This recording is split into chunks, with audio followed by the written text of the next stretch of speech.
হিংসা একটা কবিরা গুনাহ। হিংসা একটা কি কবিরা গুনাহ। কোরআনে কারিমে আল্লাহ সুবহানাহু ওয়া তাআলা হিংসার বিষয় একাধিক আয়াতে আল্লাহ তাআলা আলোচনা করেছেন। এক আয়াতে আল্লাহ বলেছেন আম ইয়াহসুদুনান নাসা আলা মা আতাহুমুল্লাহু মিন ফাদলি। আল্লাহ কাউকে দয়া করে কোন একটা কিছু দিবেন, ফসলটা ভালো হয়েছে, ইনকাম ভালো হয়েছে, তার প্রমোশন হয়েছে, কোন একটা ভালো দিক আল্লাহ তাআলা তাকে দিলেন, এটা দেখে তুমি হিংসা করছো যে আল্লাহ দিয়েছেন সেজন্য? তার মানে তুমি তো আল্লাহর এই ফয়সালাকে তুমি মানতে পারছো না। রেজাবিল কাজা ইমানের গুরুত্বপূর্ণ পয়েন্ট। তার মানে তোমার ইমান আছে কিনা এটা নিয়ে সন্দেহ। আল্লাহ তাকে দিয়েছেন, এটা আল্লাহর ফয়সালা, অতএব এটা তুমি সন্তুষ্ট থাকতে হবে। তুমি হিংসা করলে তার কোনো ক্ষতি করতে পারবে না। প্রিয় ভাইয়েরা, আপনার অন্তরে হিংসা আছে কিনা কারোর প্রতি কিভাবে বুঝবেন?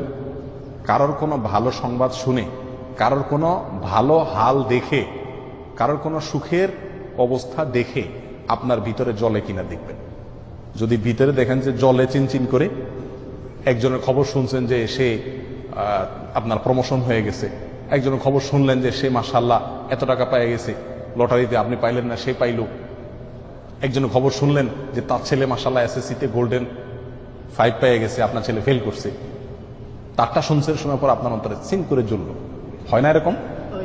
একজন হয়তো ভালো কোনো কিছু হয়েছে, আপনার মনে দেখা যাচ্ছে যে ভিতরে জ্বালা পোড়া শুরু হয়ে গেছে, অস্থির শুরু হয়েছে, মেজাজ গরম হয়ে গেছে। কারোর ভালো শুনে, ভালো দেখে যদি আপনার মেজাজ গরম হয়ে যায়, ভিতরে জ্বালা পোড়া হয়, এটার মানে হলো আপনার ভিতরে কি আছে? হিংসার রোগটা আছে। এটা টেস্ট, হিংসার টেস্টের উপায় হলো এটা। প্রিয় ভাইরা, হিংসা থেকে আমরা খুব কম মানুষে কি আছি? মুক্ত আছি। এটা হারাম, আমরা জানিও না যে হিংসা হারাম। প্রিয় ভাই, কারোর প্রতি হিংসা করা যাবে না। কেন করব না? নাম্বার 1, এটা আল্লাহর ফয়সালা, আল্লাহ তাকে কল্যাণ দিয়েছেন।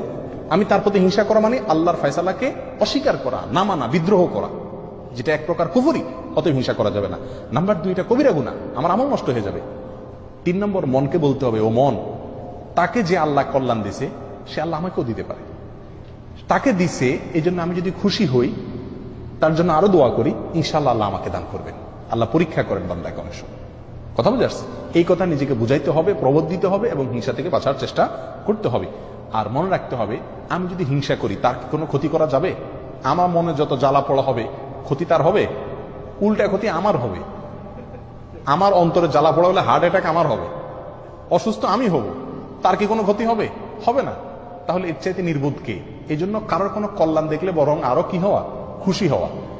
যদি মনে আপনি যতই চেষ্টা করেন খুশি আনতে না পারেন, আপনার মনে ঠিকই জ্বলে, একটা কাজ করবেন, তার জন্য দোয়া করবেন, আল্লাহ তার ছেলে গোল্ডেন জিপিএ পাইছে, আল্লাহ সামনে তার ছেলের ডাক্তার, ইঞ্জিনিয়ার, পাইলট, আরো কিছু বানাই দিও আল্লাহ। মনে চায় না তবুও জোর করে মুখে দোয়া করেন, দেখবেন ইনশাআল্লাহ অন্তত কি হয়ে যাবে? হিংসা চলে যাবে, শয়তান দেখবেন যে বেজ্জত হয়ে চলে যাবে।